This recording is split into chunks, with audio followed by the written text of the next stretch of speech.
3 years ago, I scattered my wife's ashes on a ridge in the Appalachians.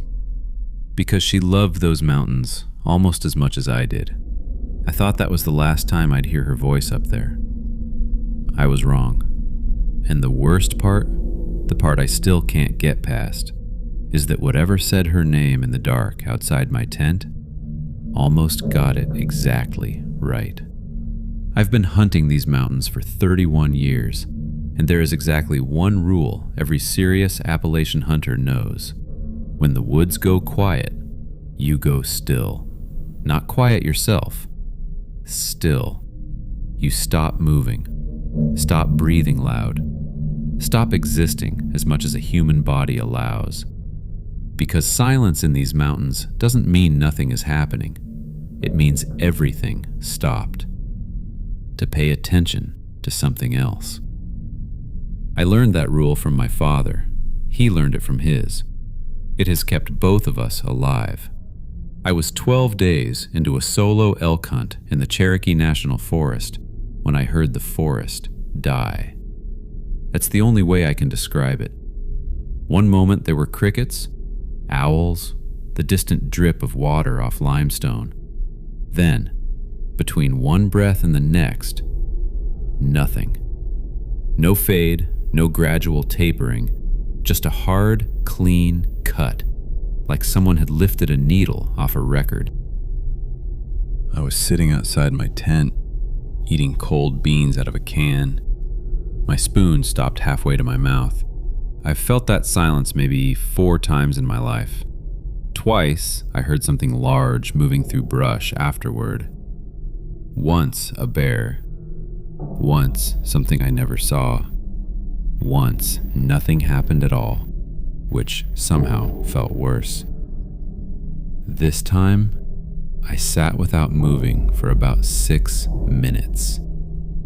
Then, from somewhere northeast of my camp, maybe 150 yards out, I heard my own whistle. Not a whistle, my whistle. The specific 3-note call I used to signal my hunting partners when we split up. Low, then high, then low with a slight bend on the last note. A weird little pattern my buddy Dale says sounds like a sad question mark. Nobody else was in that forest with me. My first instinct was Dale. Maybe he'd driven up unannounced, decided to surprise me. Knew my location from the GPS pin I'd dropped in our group chat. I almost called back. My mouth actually opened. I stopped myself because I realized the forest was still silent. When Dale hikes, there's sound. Snapping twigs, rustling pack, the particular way his boots drag slightly on the left side. Even a careful human makes noise in a dry October forest. Whatever was out there at 150 yards had made no sound before the whistle, made no sound after it, and the woods around it were still locked in that dead, pressurized quiet. I set down my can. I moved into my tent slowly. I did not zip it. The sound of a zipper carries. I sat in the dark with my back to the far wall and my rifle across my knees, and I did not make a sound. 20 minutes passed. Then I heard it again. Closer, 80 yards maybe. Same 3 notes. Same bend on the last one. But this time, slightly slower, like something was being more careful, like it was learning. My hands were steady. I want to say that clearly, because I need you to understand I am not a man who panics easily. 31 years in these mountains. I have had a bear bluff charge me from 4 feet away. And I did not fire until I knew I needed to. But my hands were steady in the way that hands get steady when your body decides that fear is no longer a useful response. When it just goes cold and focused. I heard footsteps then, slow, deliberate, not the clumsy, heavy footfall of a bear. not the delicate forebeat of a deer. Two-footed, patient, moving around the northeast perimeter of my camp in a wide arc, like something was mapping the space. It stopped directly north of my tent, and then my wife said my name. Ray. My wife, Karen, passed away 3 years ago. Pancreatic cancer. 8 weeks from diagnosis to the end. I scattered half her ashes on a ridge in these mountains because she loved them almost as much as I did. Her voice outside my tent was exactly right. Not a version of it, not an approximation. The specific way she said my name, Ray, with that slight drop at the end, the way it always sounded like she was telling me something was going to be okay. I put my hand over my mouth, not to stay quiet. I was already silent. I did it because I felt the sound trying to crawl out of me anyway. Something involuntary. Something that had nothing to do with decision-making. She said it again. Ray. Then, come outside. It's cold. She used to say that, exactly that, when I'd fall asleep on the porch, when I'd stay out too late after dark. Come inside. It's cold. Except now, the words were reversed, pulling me the wrong direction. I closed my eyes and pressed my back harder into the tent wall. Here is what I know about these mountains. There are things in them that researchers won't classify and locals won't name. I have heard stories my entire life. Hunters who answered a voice and walked into nothing, who were found 2 counties over with no memory of moving, who were never found at all. My father told me once, very seriously, over a fire, if it knows your name, it already studied you. If it sounds like someone you love, it wants you to need it to be real. The footsteps began again, closer now, moving toward the tent door. I heard the sound of a zipper being tested from the outside. Slow, exploratory. Like something that had watched a zipper being used, but wasn't entirely sure of the mechanism. My rifle was up before I'd made the decision to raise it. The zipper stopped. The silence held for a long time. And then, from the south side of camp, the opposite direction, I heard Dale's voice yell my name. Ray. Both voices went silent at exactly the same moment. I did not move until full daylight. 6 hours. I sat with my back against that tent wall, and I did not sleep, and I did not make a sound. And I watched the fabric wall in front of me for any shift in shadow. At dawn, I unzipped the tent and walked the perimeter of my camp. The ground north of the tent, where the footsteps had stopped, where the voice had come from, showed compression in the leaf litter. Not footprints, not anything I could photograph or show someone, just a wide, irregular area where the leaves were pressed flat, like something heavy had stood in one place for a very long time. The flattened area was roughly 6 feet across. Dale was real. I called him when I got back to the trailhead. He hadn't come up. He hadn't called out my name. He'd been asleep in his apartment 4 hours away. I filed that in the part of my mind where I keep things that have no column to go in. I didn't tell the story publicly for 2 years. When I finally did, I posted it on a small hunting forum under a throwaway account. Within a day, a man who said he hunted the same ridge responded. He described the same 3-part silence, said he'd heard his brother's voice, said he'd answered. He said he couldn't remember the next 4 hours. He said when he came back to himself, He was standing at the edge of a creek he didn't recognize, and his compass was spinning. He said the thing he couldn't get over, the detail that still kept him up, was that when the voice called his brother's name, it got the name right, but it got the tone wrong. It sounded like his brother's voice, reading his brother's name off a list. Like it had learned the word, but not yet what the word meant to him. I've thought about that a lot. Whatever was outside my tent had studied me, had learned my whistle, my wife's voice, the specific way she said my name when she wanted me safe. It knew the sounds. It knew the sequences. But it reversed the words. Just that once. Come outside. It's cold. And maybe that was the only mistake it made. Or maybe it wasn't a mistake. Maybe it was close enough, and it just needed me to want it badly enough to stop caring about the difference.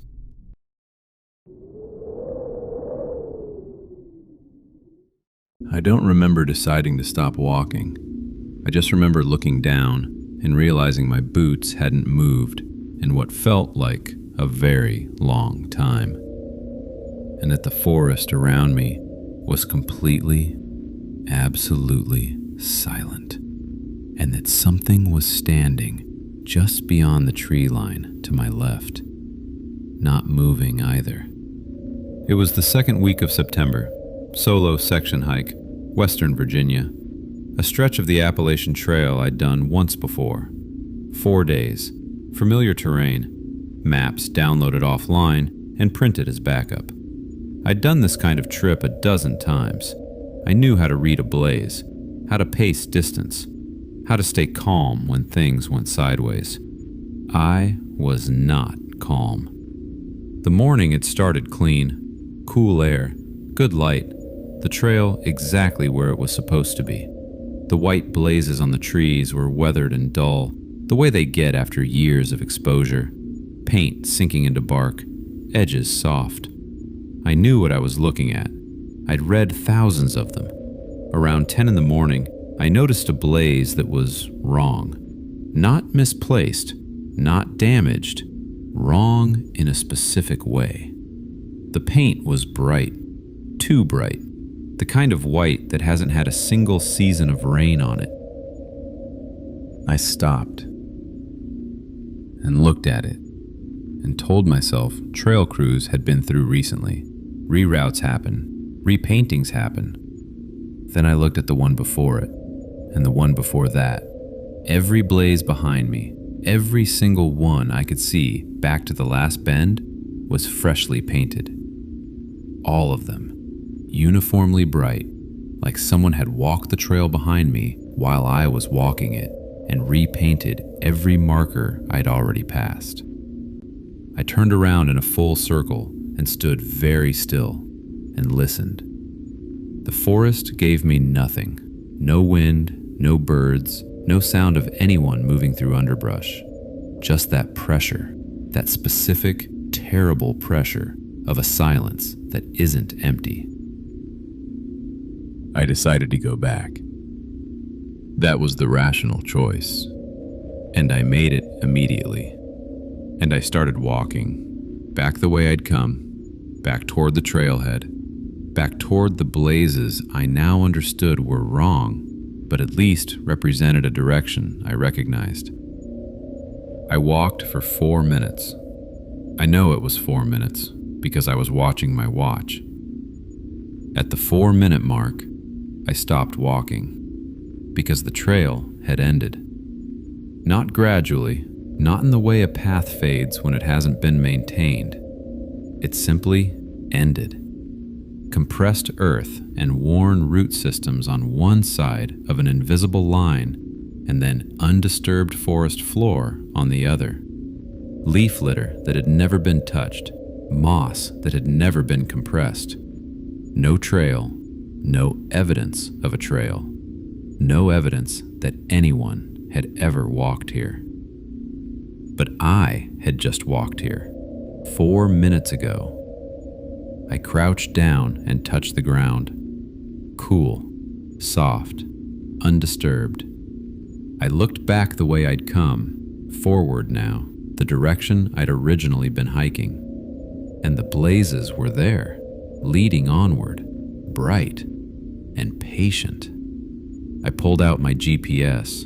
It located me on a ridge, a 1/4 mile east of where the trail was mapped. My hands were steady. I made myself keep them steady.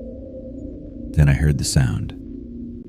Downslope, maybe 30 feet to my left.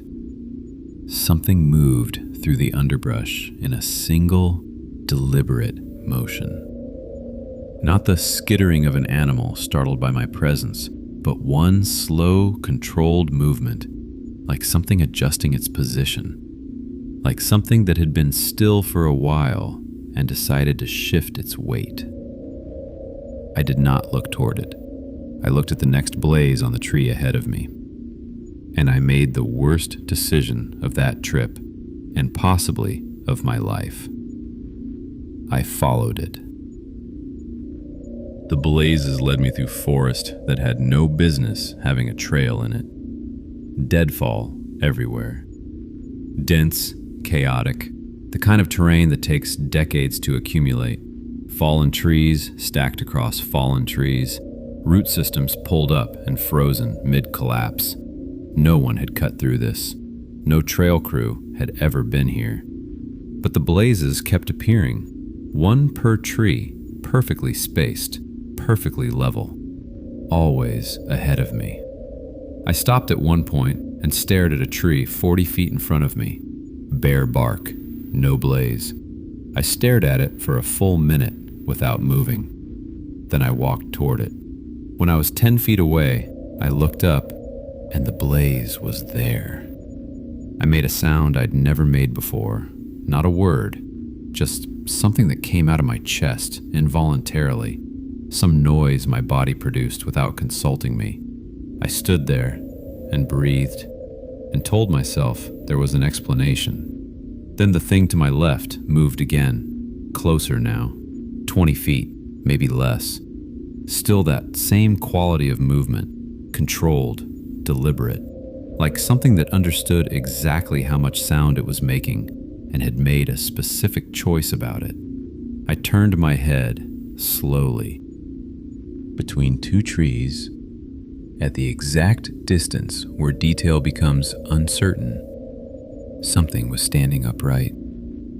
Not moving, not retreating, just standing with its full attention on me, in the way that a person stands when they've been watching you longer than you've been aware of them. I turned forward and walked. The ravine appeared without warning. The trees simply ended, and the ground ended with them. A drop of 70, maybe 80 feet straight down into a boulder field. I was 4 steps from the edge before I understood what I was seeing. The final blaze was on the last tree standing.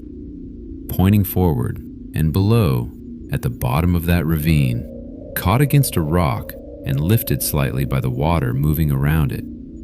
Something that had once been a bright color. Fabric. The kind of color a rain jacket comes in. It had been there for a while. I sat down on the ground with my back against a tree, and I did not move for a long time. Not because I was resting, because whatever had been standing to my left in the forest was still there. And I understood, without any evidence I can rationally explain, that moving quickly was the wrong thing to do. I took out my compass, paper map. I took manual bearings, the way my father taught me when I was 12 years old. Slow, methodical, and I did not look up from the map for the 20 minutes it took me to find a bearing back to the real trail. When I finally looked up, the space between the trees to my left was empty. I don't know when it moved. I didn't hear it go. I walked west through unmarked forest, off trail, compass in hand, not following anything, not looking for blazes, not acknowledging the sounds that started again somewhere behind me. Rhythmic, patient, keeping a distance that never quite became reassuring. I reached the real trail in under an hour. I walked out without stopping. When I got home, I filed an incident report with the Trail Conservancy. The volunteer coordinator I spoke to listened without interrupting, which is not what people usually do when you tell them something like this. When I finished, she was quiet for a moment. And then she asked me to describe the ravine. I described it. She asked if I had seen anything at the bottom. I told her about the fabric, the rain jacket. She said they were aware of the location, that it had appeared in previous reports, that the section had been flagged. I asked how many previous reports. She said she couldn't give me a specific number. I asked if anyone had gone over the edge.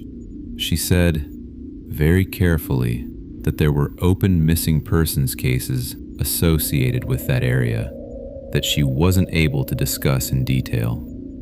I asked her one more thing. I asked if anyone had ever reported something standing in the trees, watching, following at a distance. The pause before she answered was exactly long enough to tell me everything. She said they had received reports of that nature. Yes. She said they had not been able to determine a cause. I still have the paper map with my compass bearings drawn on it. When I connected the line from where the false trail started to where it ended, from the first wrong blaze to the edge of that ravine, it was perfectly straight. No deviation, no wander. Whoever or whatever draws those marks through the forest already knows where it's taking you.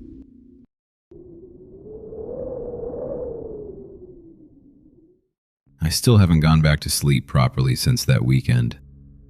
Not because of nightmares, because every time I close my eyes and the house gets quiet, I hear it again. That dry, patient scratching just below the surface of everything. My girlfriend Mara and I needed to get away. October last year. We'd both been grinding through months of back-to-back work, and she found this place on Airbnb, a cabin in the Appalachian Mountains, western North Carolina, about 40 minutes from the nearest town with a gas station. The listing called it a rustic retreat. The photos looked warm. Wooden walls, a stone fireplace, a porch that looked out over a ridge thick with autumn color. It had exactly 3 reviews, all 5 stars, all from the same 2-week period 3 years prior. Nothing after that. I noticed it, but didn't say anything. Mara was excited, and the price was low, and I told myself people just stop reviewing places after a while. We drove up on a Friday afternoon. The road to the cabin wasn't paved. It was compressed gravel that turned to hard dirt the last half mile, cutting between trees so dense the sky nearly disappeared. The cabin itself was smaller than it looked in the photos, older. The wood on the exterior had gone gray in places, and the porch had a slight lean to it that you only noticed when you stood still. The lockbox worked. Inside, it smelled like cedar and something older underneath, cool and faintly mineral, like wet stone. Mara loved it. She walked around touching things, opening cabinets, pulling back curtains. I set our bags down and stood in the middle of the main room and tried to figure out why I felt so immediately, quietly uncomfortable. It took me until dinner to realize what it was. The cabin was silent, in a way that didn't feel natural.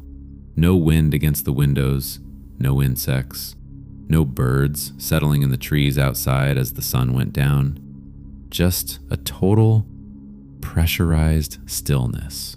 The kind of silence that doesn't feel empty, the kind that feels occupied. The basement door was in the kitchen.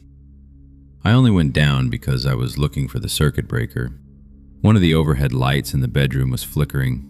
The stairs were steep and uncarpeted, and the pull chain bulb at the bottom threw everything into harsh yellow light and deep shadow. It was a utility space. Exposed pipes, a water heater, a shelf of old paint cans, concrete floor, stone foundation walls, and in the far corner, behind the water heater, a crack in the stone. It wasn't subtle. It was maybe 2 feet tall and several inches wide at its broadest point. A jagged vertical split in the foundation where 2 sections of old stonework had separated. Cold air came out of it. Not a draft. Something more sustained than that. A steady, quiet exhale, like the mountain was breathing. I crouched down and looked into it. Darkness past a certain depth. The sound of the crack, if it had a sound, was nothing. Just that cold, mineral air moving outward. I found the breaker, fixed the light, and didn't tell Mara about the crack. I don't know exactly why. I think I didn't want to alarm her over something that was probably just old, settling stonework and natural cave ventilation. The Appalachians are riddled with cave systems. It's geology. It's normal. That's what I told myself.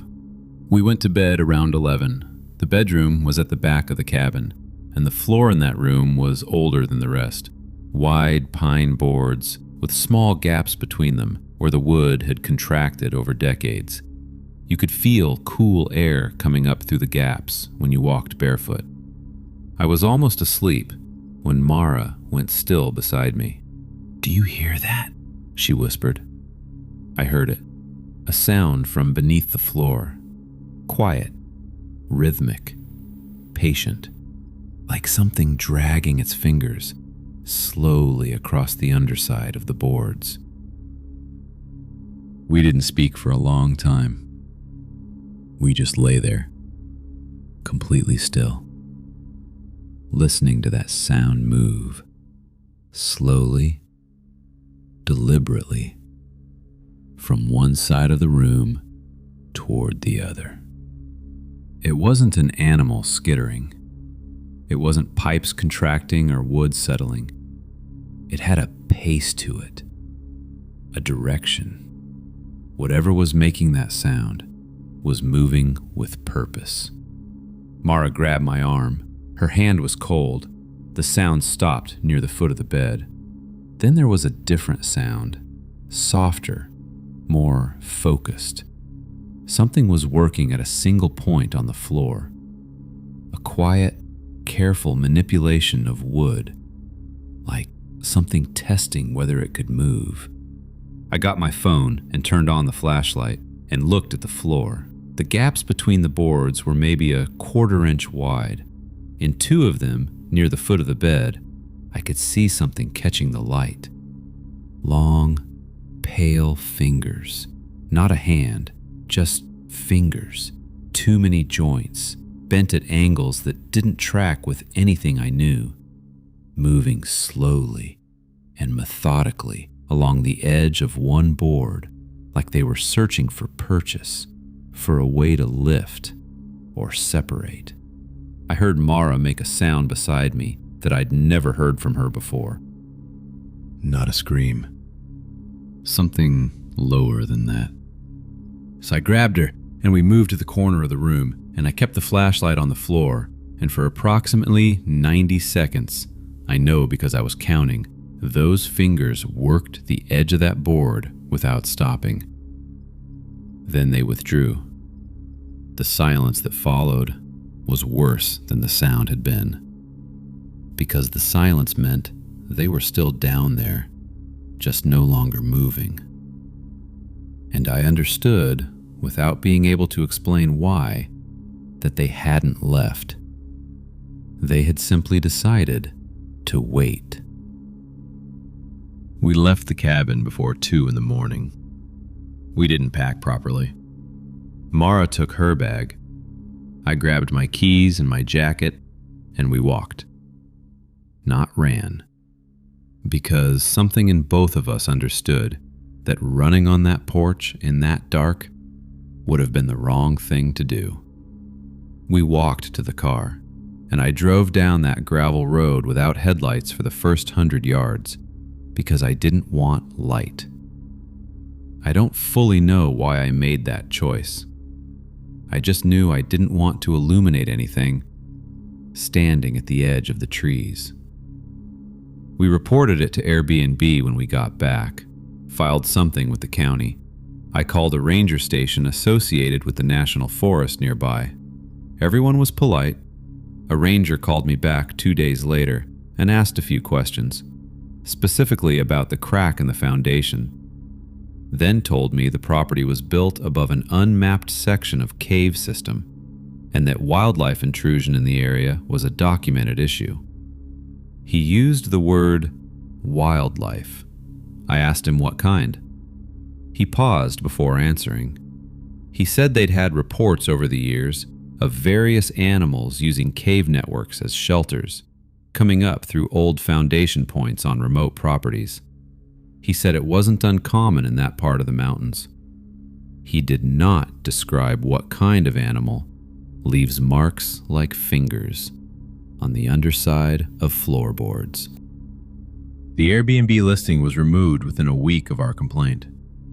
No explanation. The host account went inactive.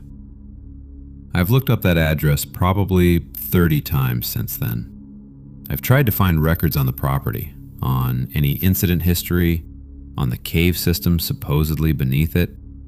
I found almost nothing. One local news article from 2019 about a missing hiker in that county recovered 2 weeks later with no explanation of where he'd been. He declined all media interviews. He moved out of state within a month. I think about the gap between those boards sometimes. I think about the patience in those fingers, the way they moved without hurry, without urgency, as if time meant nothing to whatever was using them. And I think about the most disturbing part, the thing I didn't tell Mara until weeks later, because I couldn't find a way to say it out loud. When I turned on that flashlight and pointed it at the floor, in the half second before I focused on the fingers, I saw something else in the widest gap between boards. An eye, looking up, still, steady, already watching us long before I turned the light on. It didn't react to the flashlight at all. It just watched, and whatever it belonged to had learned at some point how to be very, very patient.